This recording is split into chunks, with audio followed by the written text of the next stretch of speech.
Kuririkana hindi yo miaka yo ngiruta miaka 25 ri hari nie ri definitely ni kuga ndaigana gociana ici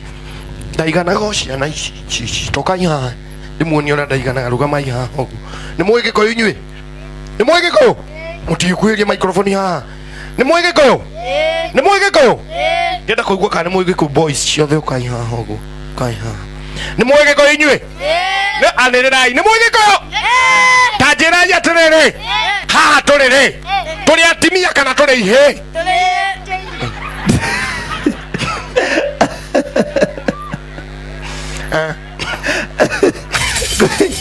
Mako agira ginya gitio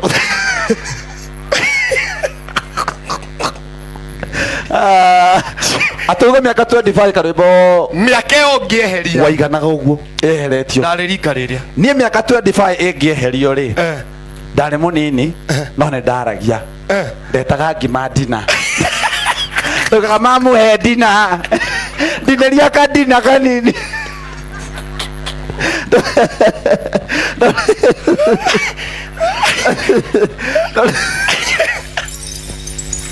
ari mukigu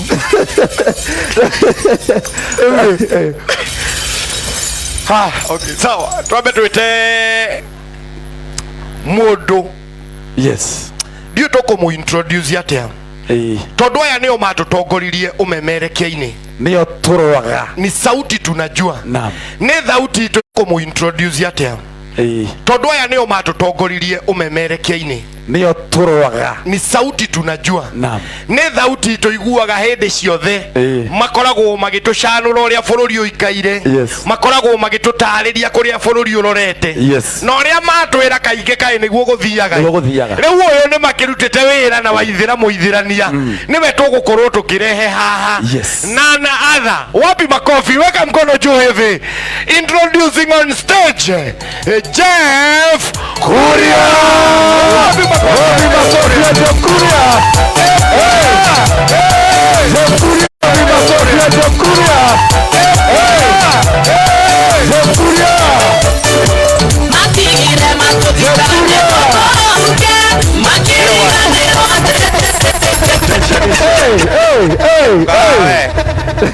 Oka we tuoka we tuthondekera microphone ino ndiraria wega 1 2 1 2 iraria tari atumanjarie ta mutumia murega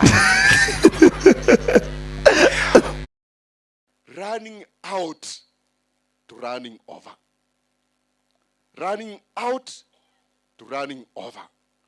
Ani unaendelea kutoka kuishiwa from nothing to something, that you didn't have something, things you had went disappear and Mungu akajaza. So today I want to talk about running out to running over. And this is a very good story about the widow, mama mjane, ambao wakati walikuwa naishi mvua haikukuweko, na Mungu akatuma nabii wake Elijah kwa huyu mama mjane, and this mama became a big blessing. We are reading about her because she was a big blessing even to Elijah. She hosted Elijah. Mama mjane. Kuna mama wajane hapa? Hebu inua mikono widows hapa. Asante, tuwapigie hawa mama makofi. They are very very instrumental in our ministry. And so this mama alikuwa na shida. Na wakati huo mvua haikuwako, mito ilikuwa imekauka. Na Mungu akamwambia Elijah na kutuma huko. Kule kuna mama mjane, naenda utaka uende kwake. Na Elijah alipoenda kule akakutana na huyu mama. Alimpata akiokota kuni. Na hizo kuni zilikuwa na sababu. Alikuwa amebakisha unga kidogo na mafuta kidogo, ambao alikuwa anataka atumie hizo kuni apike chakula wale na mtoto wake na afe. Just to prepare the last meal and he dies with the son. As when Elijah arrived there, akamwambia tafadhali nipe maji, nilete maji nikunywe. Na alipokuwa anaenda kuleta maji tena, Elijah anamuita, anamwambia tena unileteko mkate kwako. Na mama akamwambia mkate ambao iko sina, lakini nimebaki na unga kidogo, ile ambayo nataka kwenda kupikia mtoto wangu na mimi tule tufe. Na vile nimesema ya kwamba I'm talking about running out to running over. Elijah akamwambia aende mtengeneze chakula. Now I want to look at a few things, because the jug of oil did not run dry. Yani ile jug ambayo ilikuwa inaweka mafuta haikukauka, mafuta haikukosa, because of the word of God through Elijah. Na tena ile mahali alikuwa anaweka unga haikuisha. What is the reason behind that? From scarcity to abundance. Yani unatoka mahali huku kuwa na kitu mpaka unakuwa na kitu. You didn't have shoes, but now you have shoes. You didn't have a wife, and now you have a wife. You didn't have children, and now you have children. You didn't have a job, and God has given you a job, and you're earning money. Yani from scarcity to abundance. Why did this happen? This happened because this lady was very hardworking. Unajua unaweza kuwa umepewa kazi na ufanyi na bidii.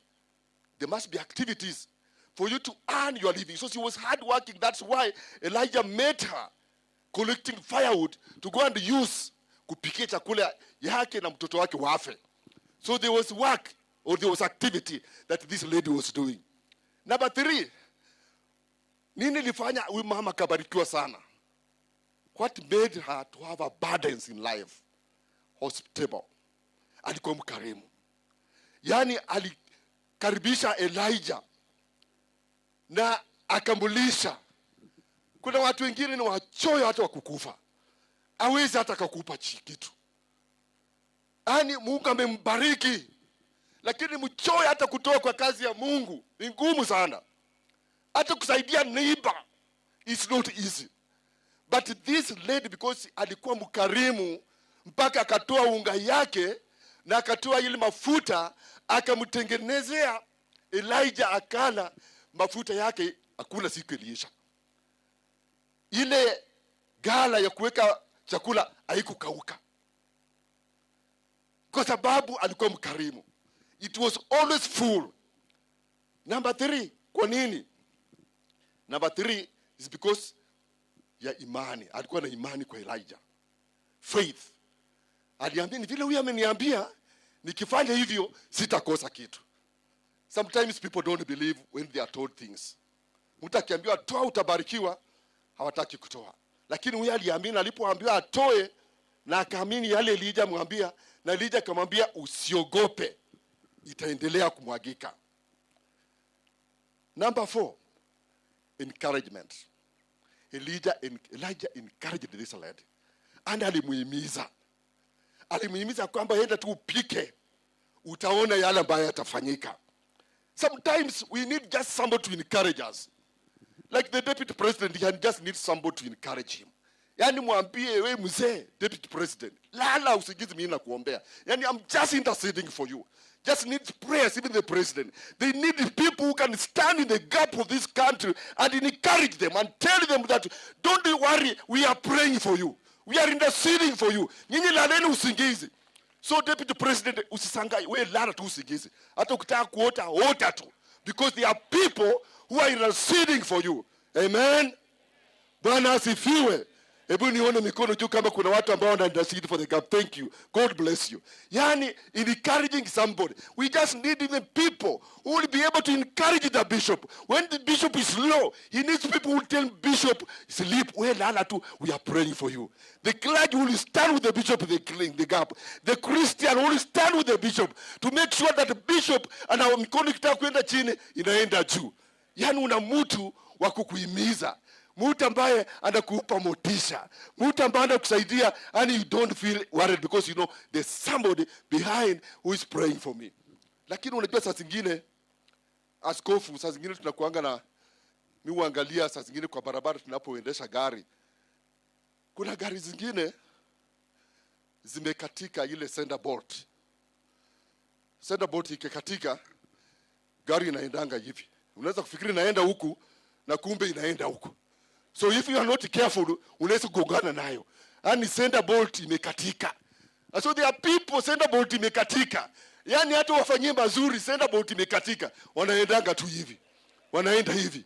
So may God help us to have people who would stand in the gap for these diocese, Kapsabet diocese, people who would stand for this community, people who would stand for this country, to tell the leaders of this country, to tell my friend the governor, ya kwamba governor, usiwe na wasiwasi, wewe fanya kazi ya ugavana, we are praying for you.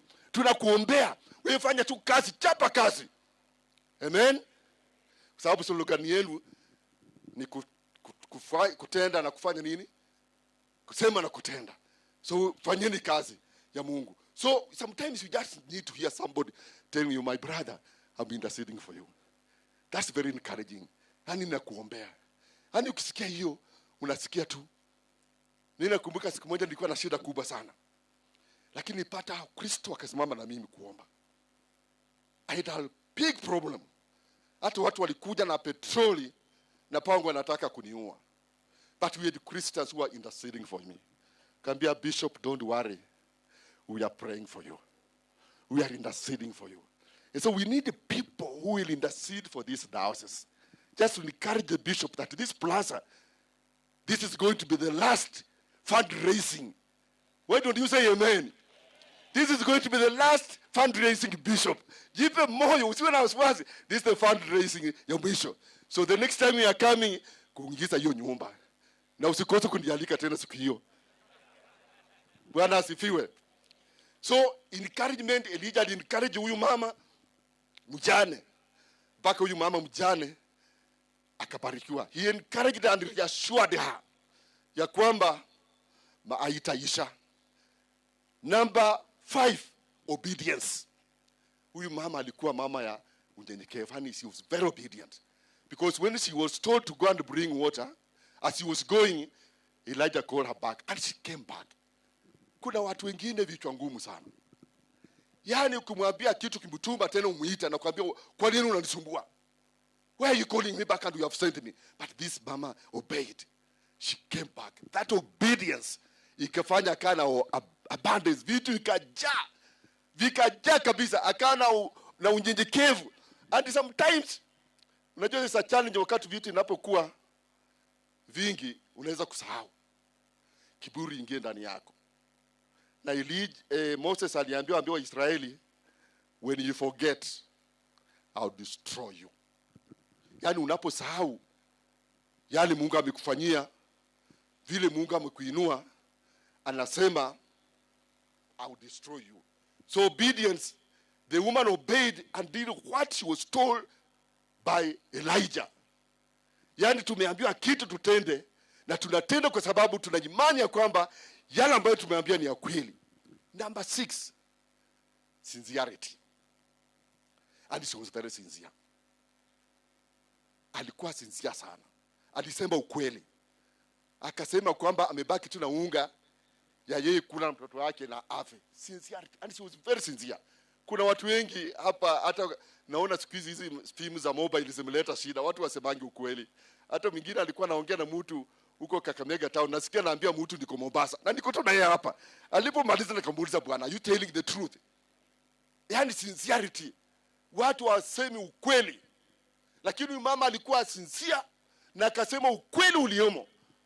Watu wanakataa, wanaomba, if you compare this story with Ananias and Sapphira, they didn't say the truth. They are not sincere. Ananias na Sapphira ndio kwa sababu walikufa. Kwa sababu hawakusema ukweli.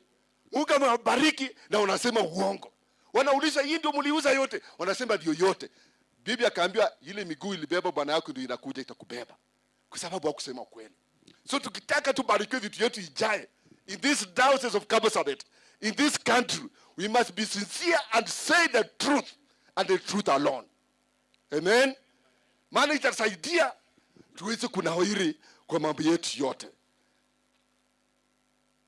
Yani, she just said, I have a handful. Nina machache. Na kuna watu wengine ambao wanapenda kusema uongo, hasa wanaume. Wanaume wanapenda kusema uongo sana. Yani hata wanadanganya mama. Wanadanganya hasa wale ambao wanadanganya wasichana. anadanganya msichana ninafanya Nairobi sijui kwa ofisi gani, amekopa suti amekuja nayo nyumbani, anadanganya watu na aseni, alafu anaweka mama kwa box.